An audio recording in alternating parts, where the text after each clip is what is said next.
요엘 2장 28절부터 32절까지의 말씀을 갖고 내 영을 만민에게 부어주리니 라는 제목으로 우리 같이 은혜를 나누는 시간 갖도록 하겠습니다.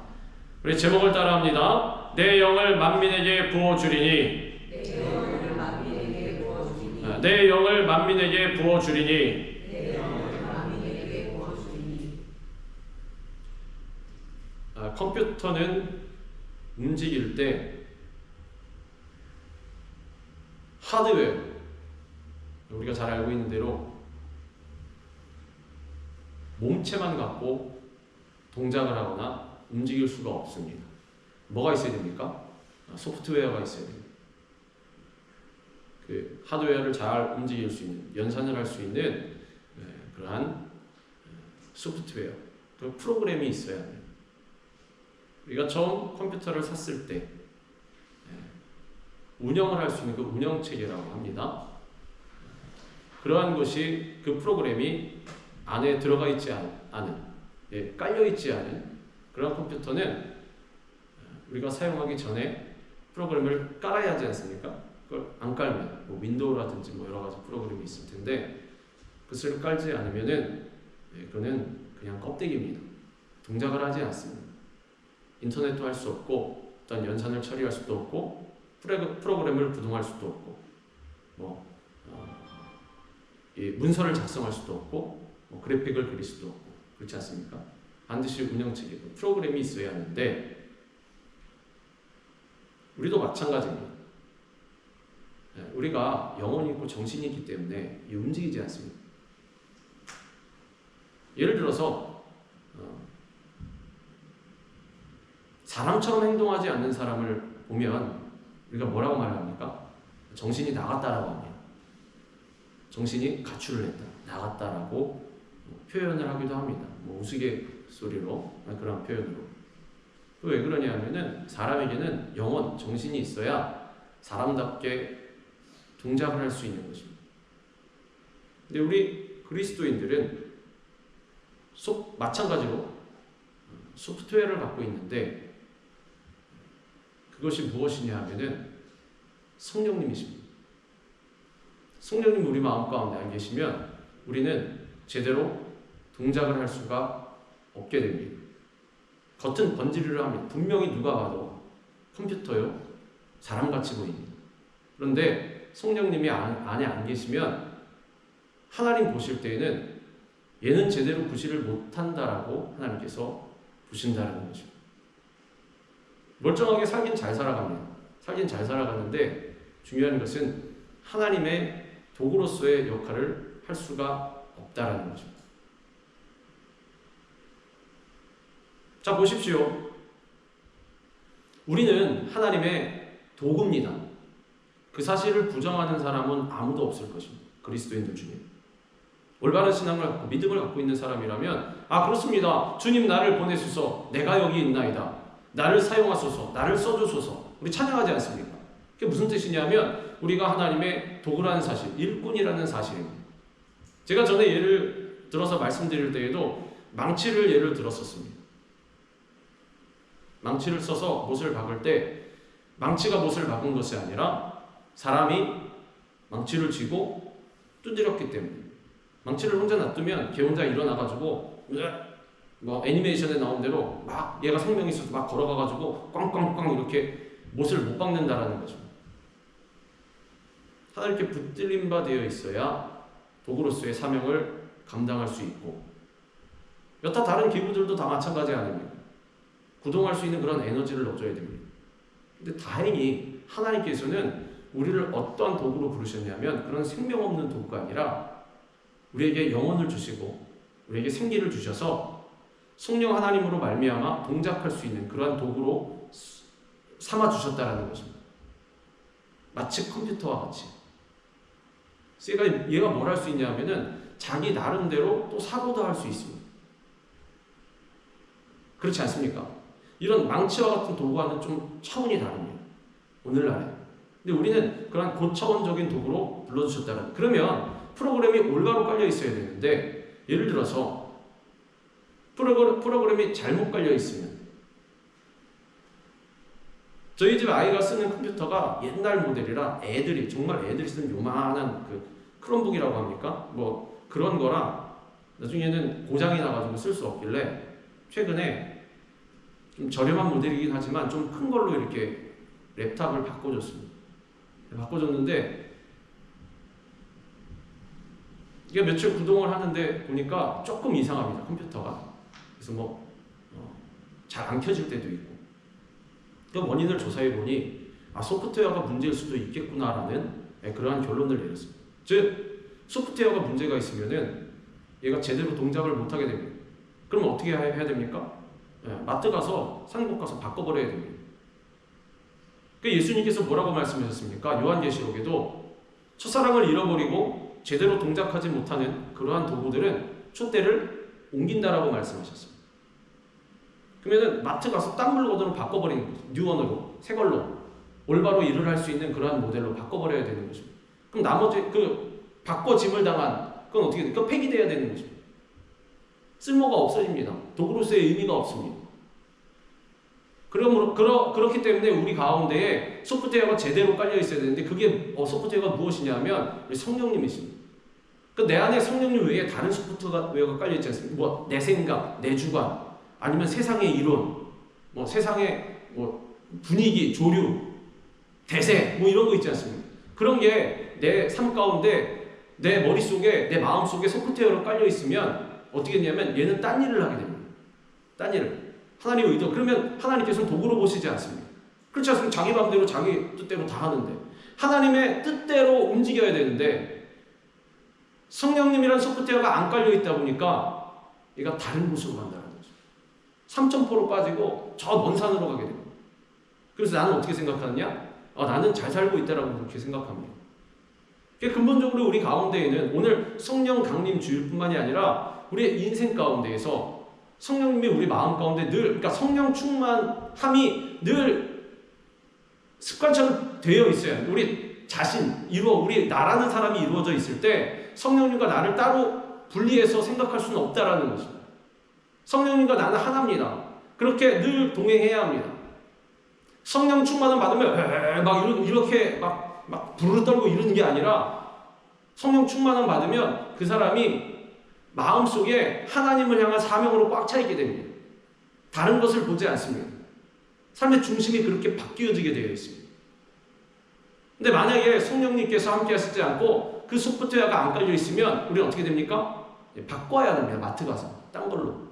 왜냐하면 하나님의 사명을 제대로 감당하지 못하는 사람이기 때문에. 하나님의 사명을 감당한다는 것이 무엇입니까? 날마다 24시간 365일 내내 여기 와서 앉아있으라는 것이 아닙니다. 우리가 삶을 살고 있는 그런 처소에 가서도 성령님의 인도하심 받아 살고 있는 그러면 성령님의 인도하심을 받는다라는 것이 무엇인지 전 도저히 모르겠습니다. 성령님 음성이 귀에 하나도 들리지 않고 뭐라고 구체적으로 예를 들어서 편지라도 써서 나에게 보내주시면은 내가 어떻게 살아야 되겠구나, 성령님의 뜻이 이것이구나 하고 알고 그대로 살아가겠는데 전 도저히 모릅니다. 모르지 않습니다. 우리 알고 있습니다. 하기 싫을 뿐이지. 자, 보십시오. 성령 충만함 받은 사람이 어떻게 생겨먹었습니까? 일단 성품이 예수님 닮아 있을 것입니다. 우리 다 몰라도 예수님의 성품은 무엇인지 압니다. 예수님 어떻게 살아가셨는지 우리에게 뭐라고 말씀해요? 왜 여기 다 적혀있기 때문에. 그러니까 성령 충만함 받은 사람은 성령의 충만함 받아 성령의 인도하심을 받은 사람은 어떻게 살아가야 됩니까? 예수님처럼. 그 삶 가운데 어떤 성품이 나타나야 됩니까? 그러면 그것도 다 적혀 있습니다. 열매가 있죠. 성령의 열매. 열매가 무엇입니까? 그 성령 충만함 받은 사람의 삶 가운데 나타나는 결과, 배어 나오는 모습, 사랑과 희락과 화평과 오래 참음과 자비와 양성과 충성과 온유 절제. 성령 충만함 받은 사람이 혈기 부리고 날카롭다. 그 문제 있습니다.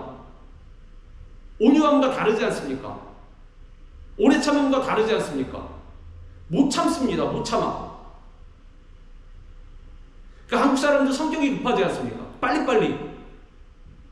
물론 그 민족 나름대로의 그런 성향이 있을 거예요. 그것도 하나님께서 넣어주신 것이니. 그런데 그럼에도 불구하고 우리에게 왜 성령의 열매를 말씀하셨냐면 니네가 받은 그거일지라도 극복해야 된다는 것입니다.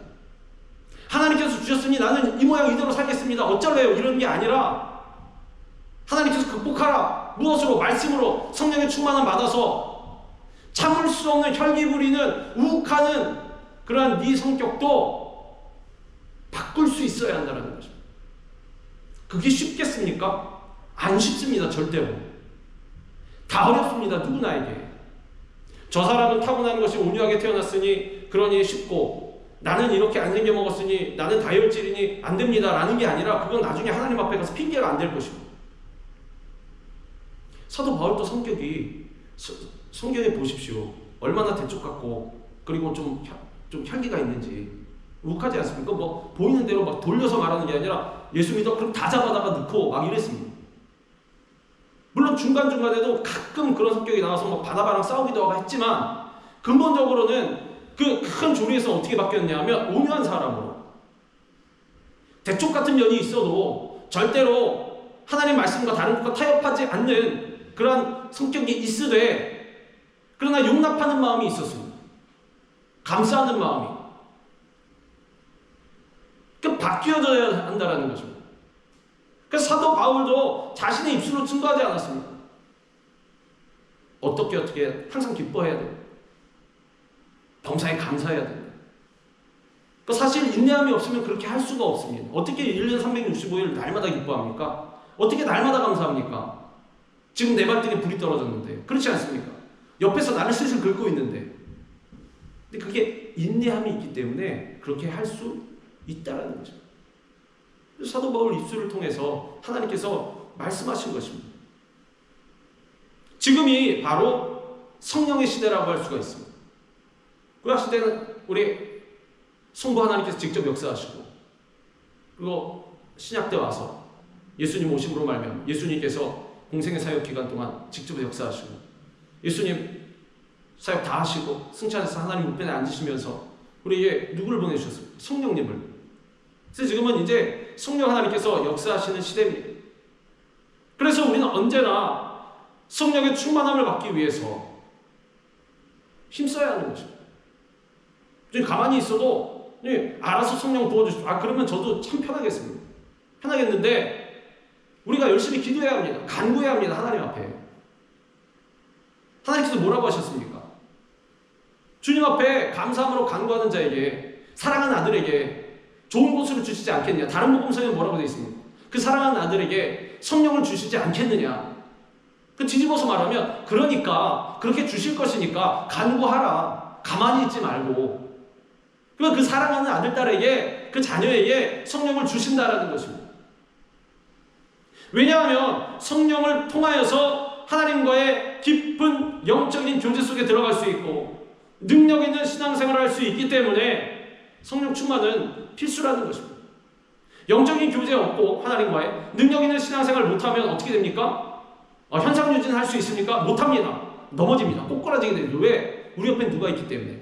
항상 틈을 타는 마귀가 사탄이 있기 때문에. 만약에 사탄 마귀라는 존재가 없으면 그냥 이렇게 살아도 됩니다. 괴롭히는 존재가 아무도 없기 때문에. 그냥 그 믿음의 수준에 따라서 그냥 현상유지는 할 수가 있습니다. 근데 그럴 수가 없어요. 왜? 옆에서 계속 틈을 타고 있는 괴롭히고 있는 존재가 있기 때문에. 가만히 있으면 현상유지만 하려고 그러고 있으면 넘어지게 돼요. 반드시 넘어집니다. 반드시 꼬꾸라지게 되어 있습니다.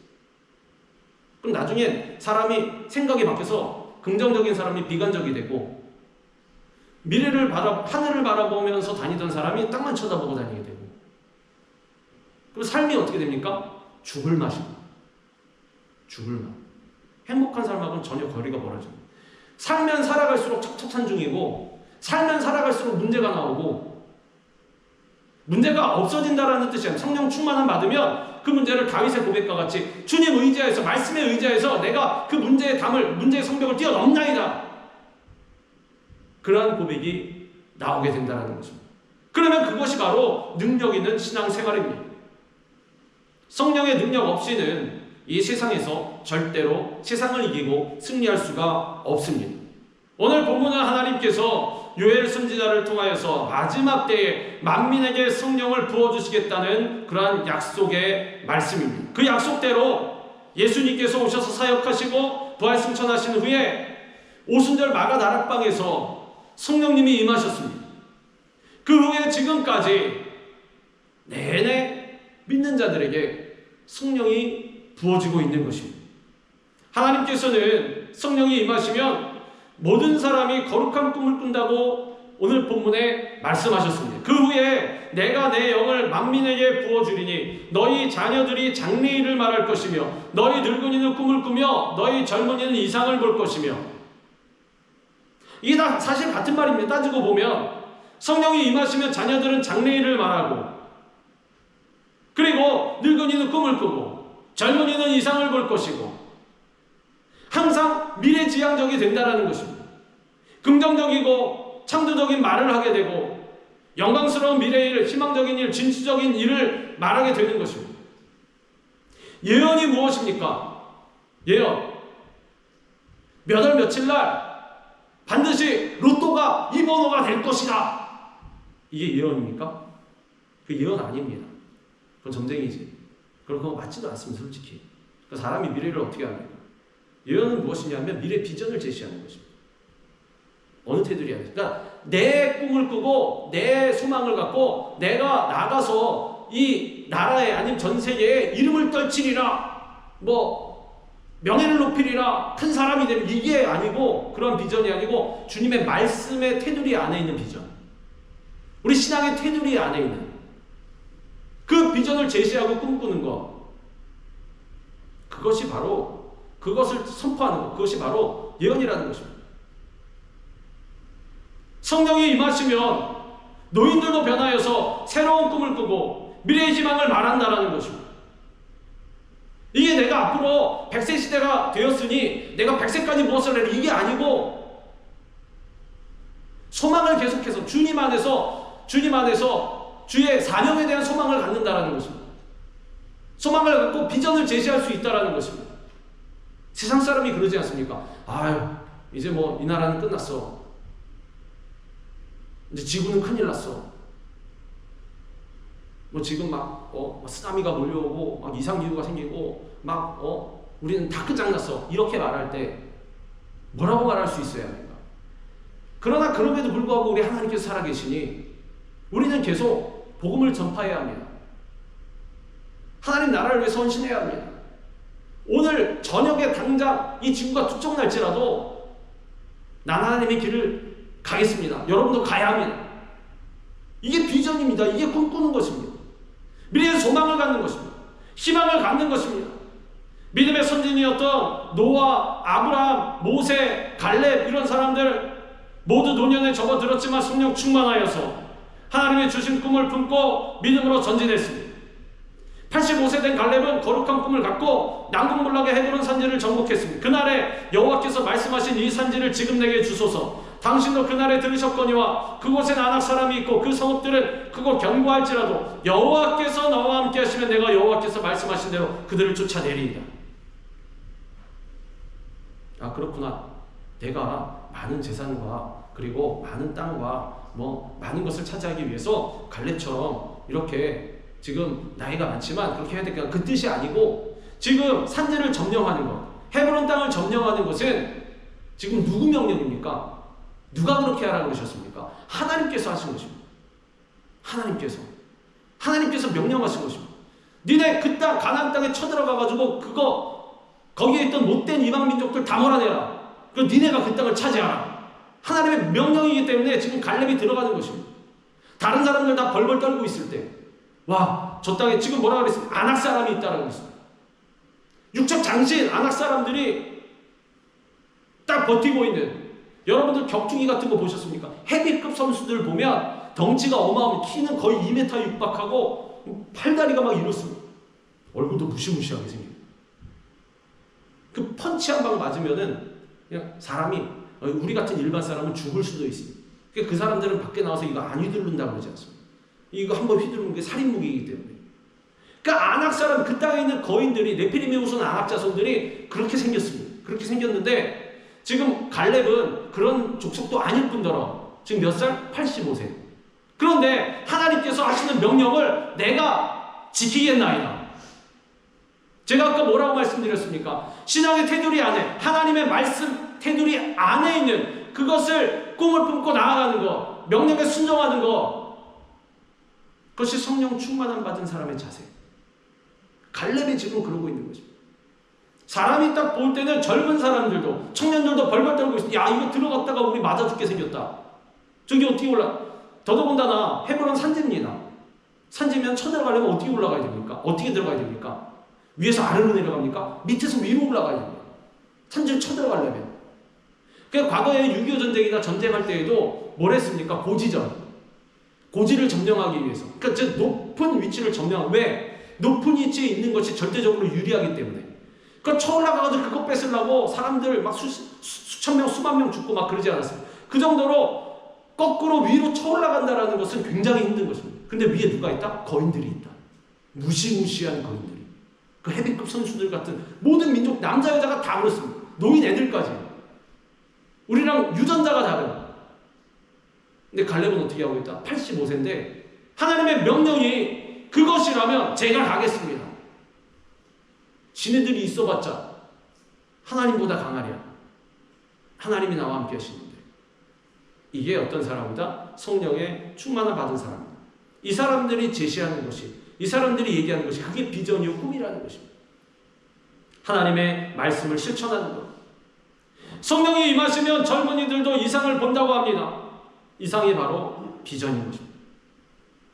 비전의 사전적 의미가 무엇입니까? 상상력, 직감력, 통찰력, 미래상, 미래의 전망, 선견지명. 이거 인터넷에 치면 다 나옵니다. 공동체의 관점에서 보면 목표나 가치관이나 이념인 것입니다. 즉, 비전을 지닌 젊은이들은 내 개인의, 즉 하나님의 비전을, 신앙의 비전, 성령 충만함 받은 그러한 비전을 지닌 젊은이들은 세상의 관점에서 벗어나서 내 육신에 원하는 것을 따르지 않고 뭐 쾌락이라든지 안락함이라든지 이런 거 따르지 않고 거룩한 하나님의 비전을 위해서 헌신하는 것입니다. 시간도 없습니다. 사실 하나님께서 명령하신 거 지키려면 내 시간 아까워도 시간도 없고 물질도 없고 에너지도 없습니다. 사실은 갈렙은 뭐가 있고 젊음이 있었습니까? 덩치가 있었습니까? 뭐가 있었습니까? 아무것도 없는데 그냥 하나님 말씀 하나만, 명령 하나만 붙잡고 믿음만 가지고 성령 충만함 받아서 그냥 작은 주먹 하나 불끈 쥐고, 그 85세 된 노인의 주먹을 쥐어봐야 뭐 주먹이 얼마나 크겠습니까? 이거 쥐고 하나님 보내시니 내가 가겠습니다. 하나님의 비전을 위해서 헌신하는 것. 위대한 사도 바울도 성령께서 부어주시는 비전이 있었습니다. 목숨이 다할 때까지 그의 마음속에 거룩한 꿈을, 무슨 꿈? 내 자신의 20년면을 위한 그런 꿈이 아닌 하나님께서 말씀하신 비전을 간직한, 비전을 실천하리라, 그대로 나아가리라, 이러한 꿈을 잃지 않았다라는 것입니다. 내가 달려갈 길과 주 예수께 받은 사명 곧 하나님의 은혜의 복음을 증언하는 일을 마치려 하면은 나의 생명조차 조금 더 귀한 것으로 여기지 아니하노라. 무엇도? 생명조차. 생명도. 자, 생명조차 귀한 것으로 여기지 않는 사람은 물질이 조금 없는 것, 건강이 조금 약한 것, 나이가 조금 많은 것, 이거 다 문제가 되겠습니까? 내 생명조차 귀한 것으로 여기지 않는데 하나도 신경 쓰이지 않을 것입니다. 이런 사람들은 절대로 징징대지 않습니다. 아이고 안 그렇습니다. 언제나 눈이 또렷또렷하고 겉의 모습은 누가 툭 쳐도 넘어갈 것 같은 그런 모습이지만 눈은 살아있다는 것입니다. 눈빛이. 이러한 사람은 세상이 감당할 수 없느니라. 왜? 누가 함께 하시기 때문에. 우리 하나님께서, 우리 성령님께서 함께 하시기 때문에. 사도 바울에게는 그러한 거룩한 깡이 있었다는 것입니다. 깡다구가. 이처럼 우리는 분명한 꿈과 비전이 있어야 하는 것입니다. 자문해 보시기 바랍니다. 내 자신에게. 만약에 하나님의 사명 외에, 주님이 꾸게 하시는 그러한 사명과 꿈 외에 나를 괴롭히고 있는, 내가 맨날 걱정하고 있는, 나를 비관적이게 만드는 그러한 문제들이 혹시 다른 것이 있는지, 다른 것이 있다는 걸 정신 차려야 합니다. 지금 그럴 때가 아닙니다. 맨날 그것에 매몰되어서 아이고 이러고 살아가다 보면 인생 금방 끝납니다. 왜? 하나님께서 부르시는 때가 우리 인생의 마지막입니다. 제가 지금 50살, 51살이라고 인생이 뭐 한 30년, 40년 남았는 줄 아십니까? 절대로 그렇지 않습니다. 저 그렇게 생각 안 합니다. 제가 항상 말씀드리지 않습니까? 오늘 밤에라도 하나님께서 오라 그러시면 제 인생은 이 세상의 인생은 51살로 딱 끝나, 아니 생일 안 지났으니까 50살에서 딱 끝나는 것입니다. 50살에서. 저뿐만 아니라 여러분 마찬가지입니다. 근데 지금 뭐 몇 년을 바라보고 미래와 꿈과 비전을 바라보라는 것이, 제가 다시 한번 말씀드리지만 내 자신의 20년을 위해서 내가 살아남기, 이 세상에 살아남기 위해서 뭔가를 계획을 세우라는 것이 아닙니다. 절대로. 사도 바울이 만약에 그런 계획을 세웠으면 이렇게 살지 않았죠. 왜 개고생하면서 왜 이런 삶을 삽니까? 내가 나름대로 천막을 만들 대로 다 만들면서 주하라고 고생하면서 그걸 어떻게 선교의 사명을 다 사용하면서, 만약 그것 갖고 사업을 했으면은 진즉에 회장이 됐을 겁니다. 사도 바울은 그 열심을 갖고. 그렇지 않습니까? 나중에 천막을 오늘날에 그 글램핑하는 그런 으리으리한 그런 천막처럼 막 개조를 해가지고, 자 우리 캠핑의 차원으로 해서 글램핑으로 갑시다. 그러면은 1등 아웃도어 웨어 그런 장비 이런 거 기업을 세우는 그런 CEO가 됐을 것 아닙니까?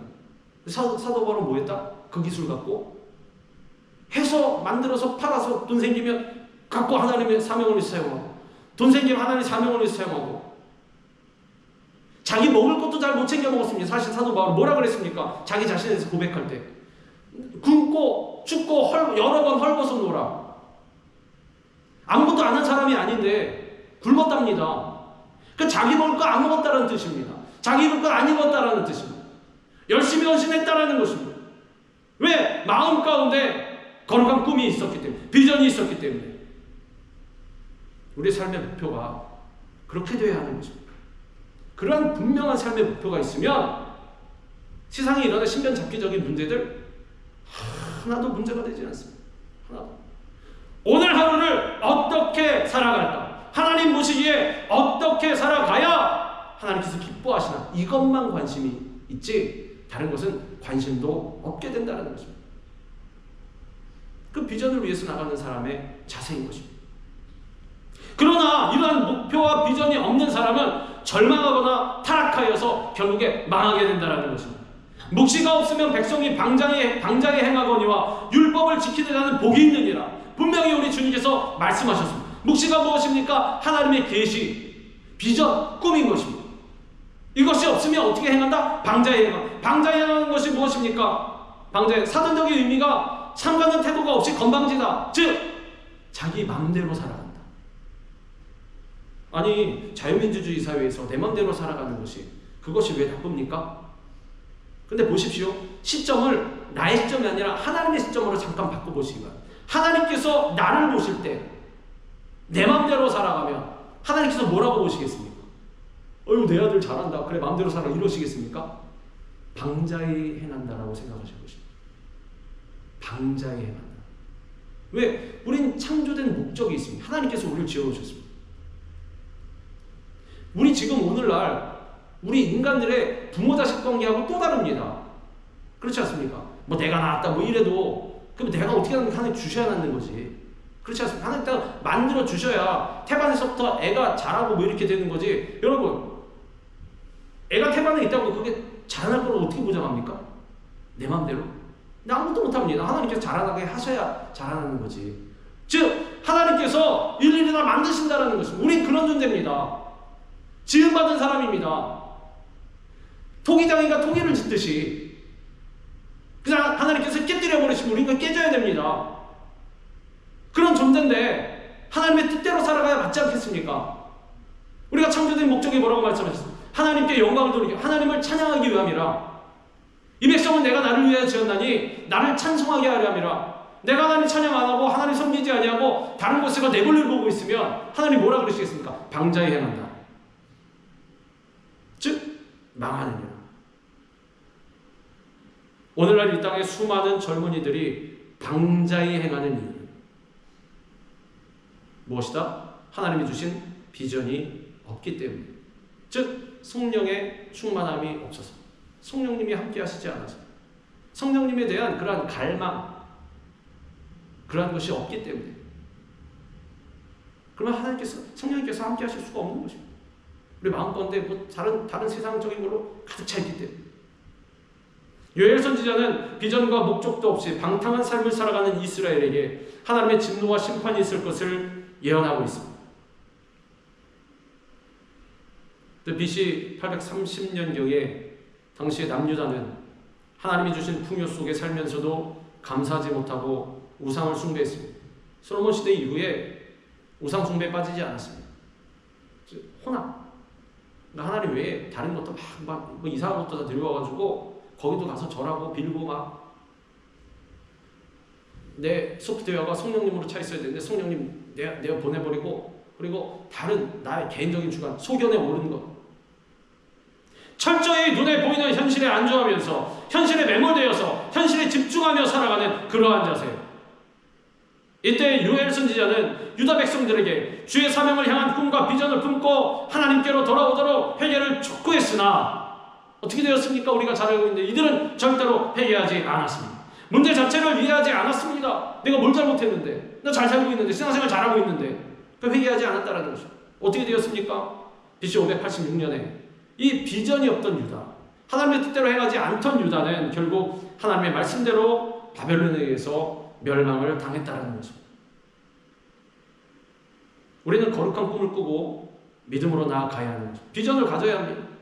성령의 충만함 받아 비전을 갖고 나아가야 합니다. 주의 사명에 대한 꿈을, 주의 사명에 대한 비전을 가지면 남녀노소 구분 없이 하나님 나라를 위해서 쓰임받을 수 있는 것입니다. 그때 내가 또 내 영을 남종과 여종에게 부어줄 것이며 꿈이 있는 곳에 희망이 있고 또 사랑과 나눔이 있는 것입니다. 아 주님, 내가 왜 이렇게 마음이 어렵고 비관적이 되고 힘듭니까? 비전이 없어서 그렇지, 꿈이 없어서. 성령님 안 계시니. 성령이 계시면 그럴 수가 없습니다. 소프트웨어가 이미 성령님입니다. 하드웨어는 소프트웨어가 구동하는 대로 따라갈 수밖에 없습니다. 그렇지 않습니까? 소프트웨어 따로, 하드웨어 따로 움직이는 거 보셨습니까? 컴퓨터도? 그런 컴퓨터가 없습니다. 소프트웨어가 깔려있는 대로 가는 것입니다. 성령 안에서 주의 사명에 대한 거룩한 꿈을 가질 수가 있는 것입니다. 꿈이 없으면 내일의 희망은 없습니다. 그러므로 성령 충만을 받아 이 땅에서 하나님 나라를 꿈꾸며 작은 예수로 살아갈 수 있어야 하는 것입니다. 하나님께서 부르시는 때가 언제이든지 알 수 없지만은 하루를 살아도 예수님처럼 살아가야 하는 것입니다. 하나님께서는 요엘 선지자를 통해서 성령 충만의 역사가 있은 후에 인류에게 종말과 심판이 나타날 것을 말씀하셨습니다. 내가 이적을 하늘과 땅에 베풀리니 곧 피와 불과 연기 기둥이라 여호와의 크고 두려운 날이 이르기 전에 해가 어두워지고 달이 핏빛같이 변하려니와. 요엘 선지자가 예언한 여호와의 크고 두려운 날은 당시의 관점에서 봐서는 남유다의 멸망일 것입니다. 그리고 우상 숭배하는 이방 민족도 멸망하는 것. 당시 남유다 멸망한 이후에는 그 남유다를 멸망시킨 나라들도 다 심판받았습니다. 이 사람들이 뭐 도대체 뭘 잘못했습니까? 이 사람 잘못했으면 왜 우상 숭배했기 때문에. 도구로 쓰임 받았지만 도구로 쓰임 받는 건 사실 상관없습니다. 좋은 도구로 쓰임 받아요. 내가 지금 쓰임 받으면서 어떠한 데서 쓰임 받고 있냐도 우리가 잘 살펴봐야 돼요. 내가 성령 하나님께 붙들림 받아 있느냐, 우상 숭배하지 않고 있느냐. 그리고 이것이 오늘날의 관점에서 보면 인류의 종말의 시간, 말세를 가리킨다는 것입니다. 예수 그리스도의 십자가 사건 이후는 주님의 재림을 준비하는 종말의 시간일 것입니다. 성경은 말세가 되면 큰 환란의 시대가 온다고 여러 차례 말씀하고 있습니다. 이는 그때에 큰 환란이 있겠음이라 창세로부터 지금까지 이런 환란이 없었고 후에도 없으리라. 말세가 무엇입니까? 우리 예수님께서 다시 오시는 날. 우리는 지금 그러한 시대를 살아가고 있습니다. 부정할 수가 없습니다. 사실입니다. 뭐 싫겠지만 어쩔 수가 없습니다. 하나님께서 정해 놓으신 것이니. 예수님을 믿지 않는 사람에게는 하나님의 심판의 날이 남아있다는 것입니다. 그래서 하나님께서는 요엘 선지자를 통해서 마지막 때 만민을 구원하기 위해 성령을 부어주신다고 약속하신 것입니다. 자 보십시오. 성령 충만함과 마지막 때와 관련이 없습니까? 성령 충만함 받아서 비전과 꿈을 꾸면 내가 잘나고 돈 많이 벌고 지위가 높아집니까? 아닙니다. 왜? 성령 충만함 받은 이후에 말씀이 무엇이 있습니까? 마지막 때에 대해서 말씀하고 있지 않습니까? 피와 불과 연기 기둥이라. 성령님 통해서 비전과 꿈을 주신다 그랬는데 왜 갑자기 피와 불과 연기 기둥이지? 성령 충만함 받으면 예수님 다시 오실 날을 준비해야 한다는 것입니다. 그러기 위해서 성령 충만함을 주시는 것이고, 성령 충만함 받음으로 말미암아 생기는 비전과 꿈은 제가 뭐라고 말씀드렸습니까? 하나님의 사명 안에 있는 것, 하나님 말씀 안에 있는 것, 세상으로 삐져나가지 않는 것, 우리는 물론 심판의 시기가 언제인지 알 수 없습니다. 그때와 기한은 하나님의 주권에 속한 것이고 종말의 때는 아무도 모르는 것이고, 그러나 그날과 그때는 아무도 모르나니 하늘의 천사들도 아들도 모르고 오직 아버지만 아시느니라. 그 뜻은 무엇입니까? 아무도 모르니, 아무도 모르면 어떻게 됩니까? 준비해야 합니다. 준비. 알고 있으면 준비 안 해도 됩니다.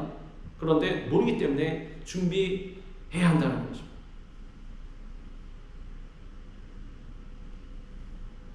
어느 목사님이 올려놓은 그런 영상을 본 적이 있는데, 어떤 분이 이렇게 이야기했다랍니다. 비슷한 말씀을 전해드린 적도 있던 것 같은데, 하나님께서 부르시기 전에, 심판 바로 전에, 그때 예수 믿으면 안 됩니까? 지금 빨리 믿어야 됩니까? 꼭 그렇게 해야 됩니까? 하고 물어답니다. 어떻게 생각하십니까? 저는 그래도 된다고 생각합니다. 그렇지 않습니까? 심판 때 전에만 예수 믿으면 되지. 그래도 됩니다. 그 오른편에 있던, 오른편인지 왼편인지 있던 그 한쪽에 있던 강도처럼. 근데 보십시오. 그때가 언제인지 아십니까? 모르지 않습니다. 알면 그렇게 해도 됩니다. 근데 모르면 못하지 않습니까? 그러니까 지금 믿어야 하는 것입니다. 지금 성령 충만함 받고 지금 하나님의 사명을 감당해야 한다는, 지금 거룩한 꿈을 품고 비전을 품어야 한다는 것입니다. 지금. 왜? 그때가 언제인지 모르기 때문에. 뭐라고 말씀하셨습니까? 하늘의 천사들도 아들도 모르고 오직 아버지만 아시느니라. 우리 아무도 모릅니다. 근데 어떻게 심판 전에 바로 예수 믿을 수가 있겠습니까? 못합니다. 그러니까 지금 해야 한다는 거죠. 지금. 성령 충만함 받는 것도 지금, 거룩한 사명을 갖는 것도 지금. 마지막 때에 하나님께서는 만민을 구원하시기 위해서 성령을 아주 급속하게 부어주실 것입니다. 그러므로 우리는 오순절 성령 강림 사건 이후에 지금까지 계속 부어지고 있는 성령의 역사가 크고 두려운 하나님의 최후 심판의 날이 임박했음을 알리는 신호임을 알고 늘 성령의 충만함을 받아 영적으로 깨어 있어야 하는 것입니다. 성령 충만함 받고 있다는 것은 무슨 뜻이다? 하나님의 때가 가까워오고 있다. 그럼 우리 어떻게 되냐? 우리도 성령 충만함 계속 받고 있어요. 성령 충만, 재충만 계속. 하나님의 성령을 내게서 거두지 마시옵소서라고 기도했던 다윗과 같이 우리의 기도의 소원이 항상 그것이 되어야 하는 것입니다. 종말의 시대에 임할 여호와의 크고 두려운 날, 즉 최후의 심판의 날은 예수님을 믿지 않는 사람에게는 심판의 날인 반면에 하나님의 이름을 부르는 사람에게는 구원의 날이 되는 것입니다. 누구든지 여호와의 이름을 부르는 자는 구원을 얻으리니 이는 나 여호와의 말대로 시온산과 예루살렘에서 피할 자가 있을 것이며 남은 자 중에 나 여호와의 부름을 받을 자가 있을 것임이니라.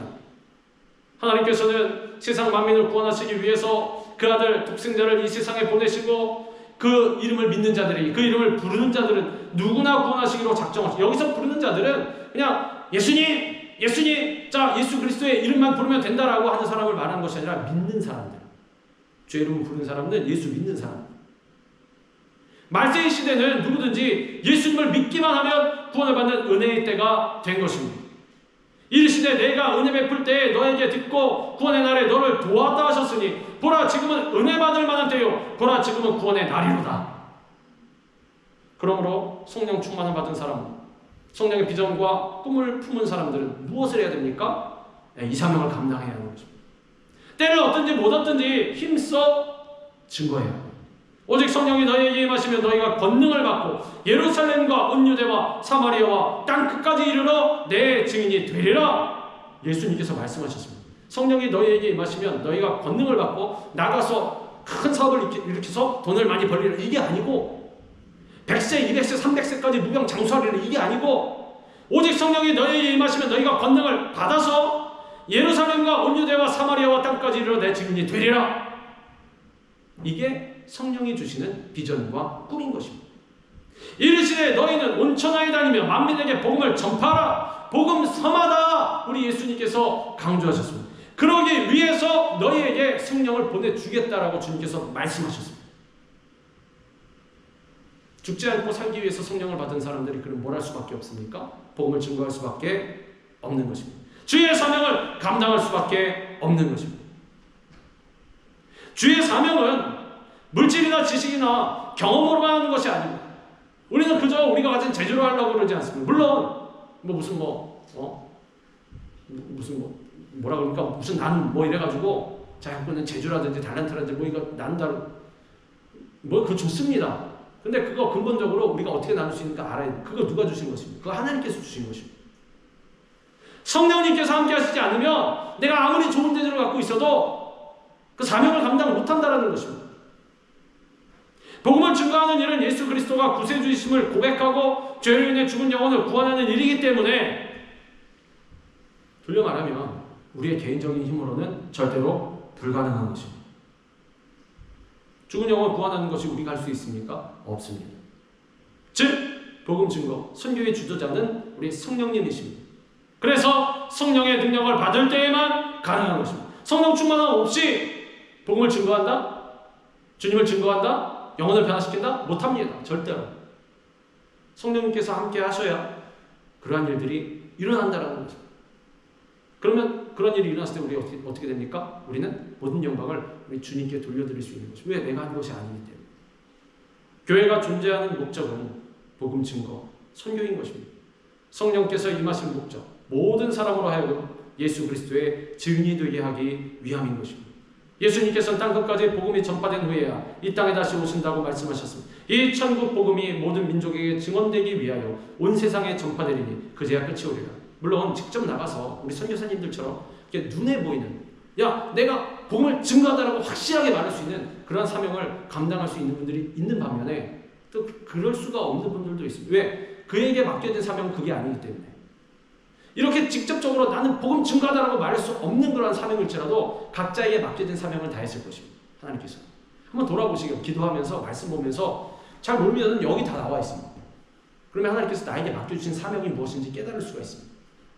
양심에 비추어서 하나님께서 주신 렘의 말씀, 내 마음 가운데 울려 퍼진 성령을 통해서 울려 퍼지는 그런 음성. 가만히 귀 기울여 보면 뭐라고 말씀하십니까? 야, 이게 네가 지금 감당하신 하나님의 사명이냐? 되묻는 음성이 있을 것입니다. 거기에 대해서 맞습니다, 주님. 저희가 하나님 위해서 하나님 맡은 사명 감당하는 것입니다. 자신 있게 말할 수 있는 사명 맞습니다. 그런데 약간 긴가민가하지 않습니까? 그러면 기도해봐야 하는 것입니다. 열심히 하나님 앞에 주님 말씀하여 주시옵소서. 내가 주의 사명을 감당하기 원합니다. 그러므로 우리가 해야 할 가장 시급한 일은 성령의 권능을 받아서 땅끝까지 복음을 증거하고 또한 그러한 것을 감당하는 데 필요한 사명 감당하는 하나님께서 어떤 분은 그럼 열심히 저는 나가지는 못하지만 내가 있는 한도 내에서 선교사님들 연구하고 또 기도하고 또 뭐 여러 가지 그 사명을 감당하는 교회에서 헌신과 충성 다하고 그게 선교의 사명을 감당하는 것입니다. 하나님의 사명을 감당하고 성령의 충만함 받아 거룩한 꿈과 비전을 갖고 나아가는 것입니다. 성령의 시대에 하나님께서는 성령에 사로잡힌 성령의 사람을 찾고 계십니다. 성령으로 날마다 충만하시기 바랍니다. 성령에 사로잡혀서 거룩한 꿈을 꾸시기 바랍니다.